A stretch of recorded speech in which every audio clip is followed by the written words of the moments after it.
नमो तस् भगवतो अरहतो सम्मा सम्बुद्धस्स। नमो तस् भगवतो अरहतो सम्मा सम्बुद्धस्स। नमो तस् भगवतो अरहतो सम्मा सम्बुद्धस्स। साधु साधु साधु। पूजनीय कल्याण मित्र गुरुवंती जी को सादर प्रणाम। साधु साधु साधु। अयं वस्सालं कालो। यह वर्षावास का समय है।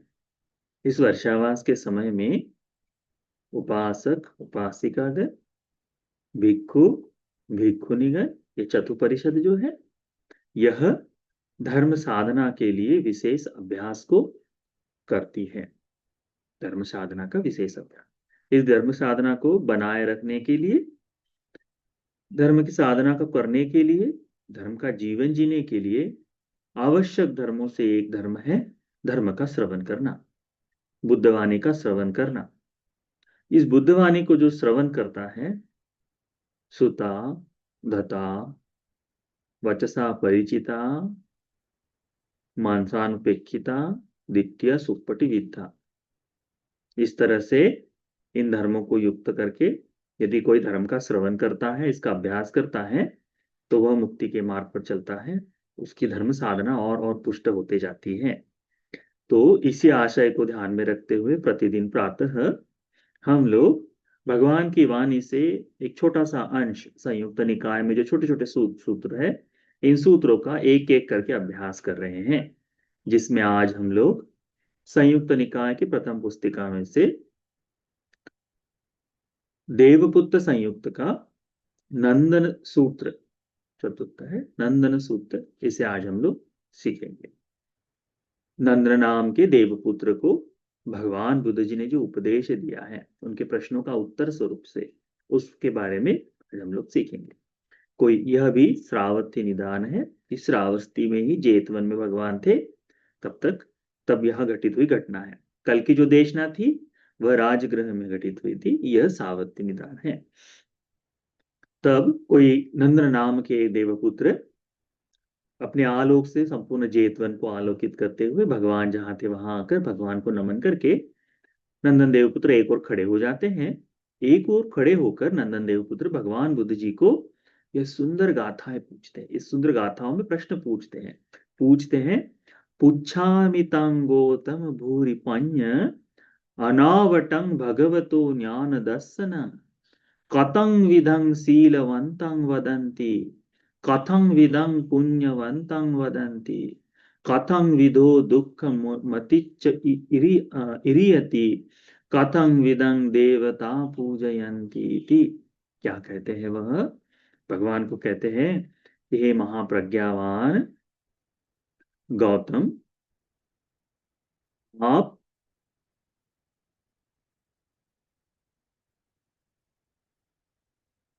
आपसे मैं पूछता हूं जिनका ज्ञान दर्शन जो है, जिनके भगवान का जो बोध है, वह ज्ञान दर्शन, यानी जो ज्ञान उन्हें प्राप्त हुआ, उनका जो दर्शन है वह जिनका खुल चुका है, जिन्हें ज्ञान संपूर्णता से प्राप्त हो चुका है, उनसे कुछ छुपा नहीं है, ऐसे ही गौतम से प्रज्ञावान भगवान से मैं पूछता हूं। क्या पूछता हूं? कि ये जो शीलवान है, कथं विदं शीलवंतं वदामि, ये शीलवान है, ये कौन है?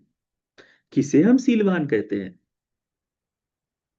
कथं विदं पඤ्यवन्तं वदामि, ये प्रज्ञावान व्यक्ति कौन है? किसे हम प्रज्ञावान व्यक्ति कहते हैं? कथं विदो दुःखमति चैरियति, ऐसा कौन सा व्यक्ति, किस व्यक्ति को हम कहते हैं कि जिसने दुख का क्षय कर लिया है? दुख का क्षय करने की दिशा में गया है, दुख का क्षय कर लिया है। और फिर भगवान को पूछते हैं कि कथं विदं देवता पूजयन्ति, कौन से व्यक्ति की देवगण पूजा करते हैं, देवता लोग उस व्यक्ति को मानते हैं। आज भारत में इसके विरुद्ध ही होता है ना। ये कि देवता, मनुष्य लोग देवताओं की पूजा करते हैं, है ना। यहाँ लिखा है भगवान को क्या देवता पूछते हैं कि भगवान कौन से व्यक्ति की देवता लोग पूजा करते हैं।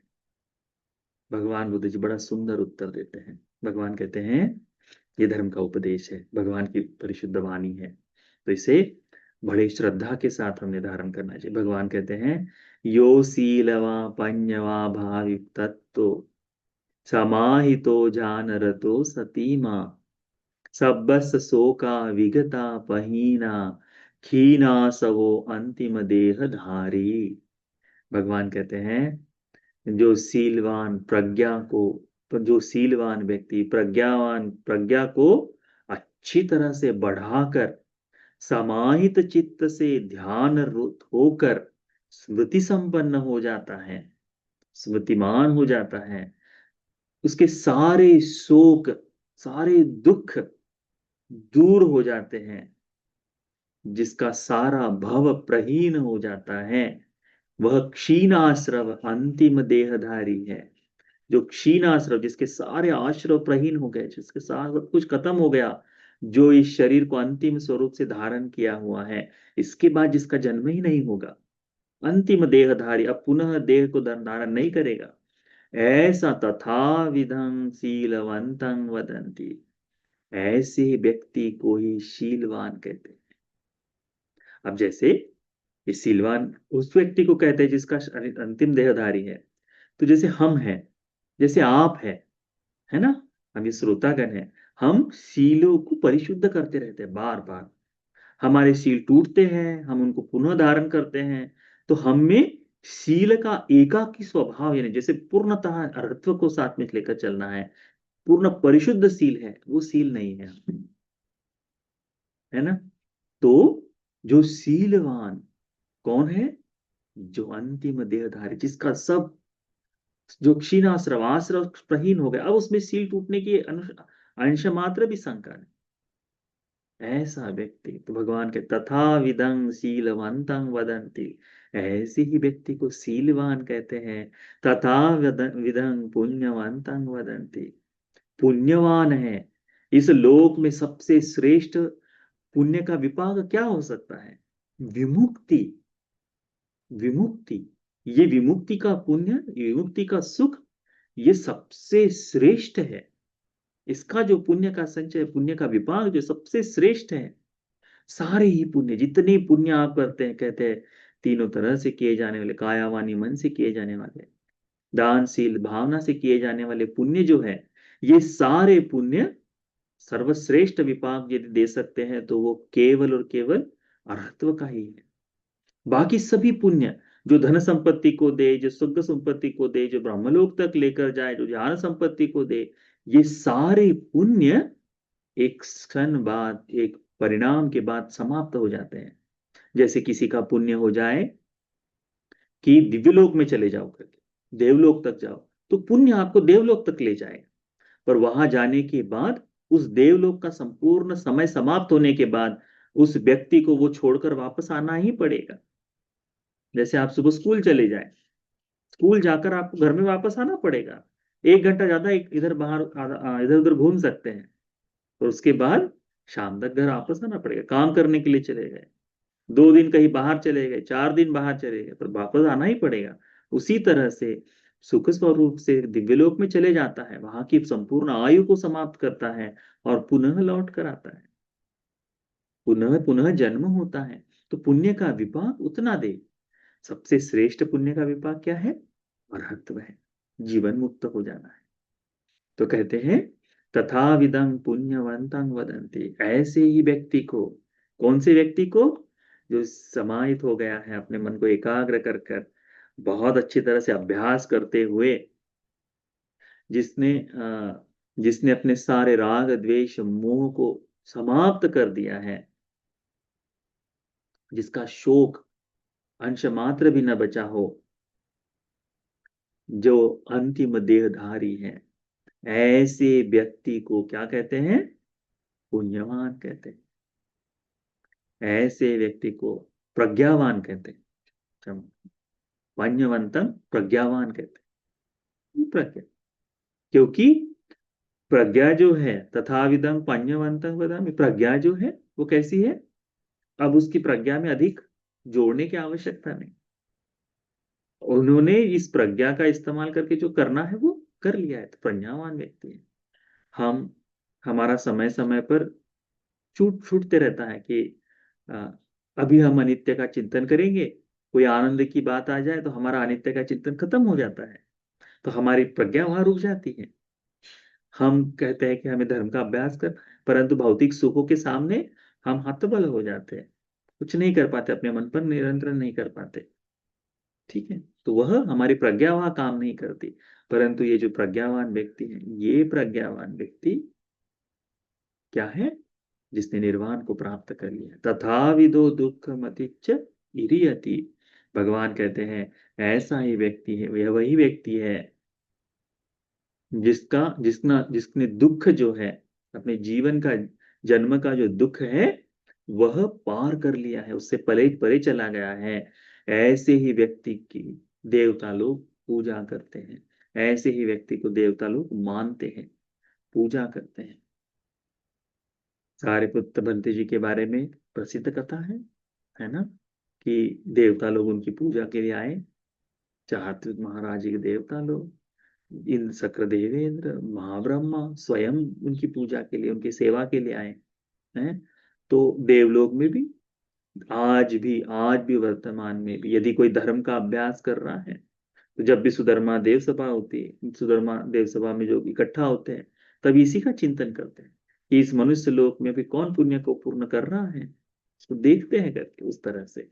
तो इस बात को ध्यान रखो, भगवान कहते हैं यो शीलवा पඤ्ඤवा भावितत्तो समाहितो जानरतो सतीमा सब्बस शोका विगता पहीना कीना सबो अंतिम देहधारी तथा विदं शीलवन्तं वदन्ति तथा विदं पඤ्ඤवन्तं वदन्ति तथा विदो दुःखमतिच्च इरियति तथा विदं देवता पूजयन्ति थी। भगवान को कह, भगवान उस देवता का उत्तर देते कहते हैं कि जिसने अपने शील को, प्रज्ञा को अच्छी तरह से इस्तेमाल करके, मन को एकाग्र कर कर ध्यान में मन को ध्यान के भाव में मन को लगाते हुए स्मृति संपन्न होकर सभी शोक को, सभी दुख को समाप्त करके, जो जिसने सब कुछ प्रहीन कर लिया है, जो क्षीणाश्रव है, राग द्वेष मोह को क्षीण कर लिया है, ऐसा अंतिम देहधारी जो व्यक्ति है, उसी व्यक्ति को शीलवान कहते हैं, उसी के शील है, उसी व्यक्ति को प्रज्ञावान कहते हैं। वही व्यक्ति सभी दुखों को समाप्त कर कर पार चला गया है। ऐसे ही व्यक्ति की, ऐसे ही पुण्यवान पूजनीय वंदनीय व्यक्ति की सभी देवतागण पूजा करते हैं, नमन करते हैं, वंदन करते हैं। तो इस धर्म को ध्यान में रखो। हमें भी यदि देवताओं से पूजित होना है तो क्या करना चाहिए, हमें पूजा करना, हमने धर्म का उस तरह से अभ्यास करना चाहिए। बड़ा सुंदर सूत्र है, बड़े सरल शब्दों में भगवान ने बहुत बड़ी बात बता दी है। तो इसका चिंतन करो आज दिन भर, इसका मनन करो कि हमारे शील का, प्रज्ञा का इस्तेमाल, भावी तत्व का मतलब होता है इसका इस्तेमाल करते हुए समाहितो ध्यान रतो सतीमा, समाहित एकाग्र चित्त से ध्यान में रत रहते हुए, ध्यान की इच्छा करते हुए, स्मृति संपन्न होकर व्यक्ति राग द्वेष मोह को समाप्त करके अंतिम देहधारी बनता है। तो हमने हमारे शील का और प्रज्ञा का इस्तेमाल करते हुए ही मुक्ति के मार्ग पर चलना है, इस बात को ध्यान में रखना है। ठीक, तो यह धर्म का उपदेश हम सभी को भगवान के बताए इस धर्म के अनुसार समाहित चित्त एकाग्र करने में, समाहित चित्त होने के लिए, ध्यान की इच्छा बनाने वाला होने के लिए, धर्म के अनुसार आचरण करते हुए मुक्ति का मार्ग प्रशस्त हो जाने के लिए यह धर्म का उपदेश उपकारी हो जाए। साधु साधु।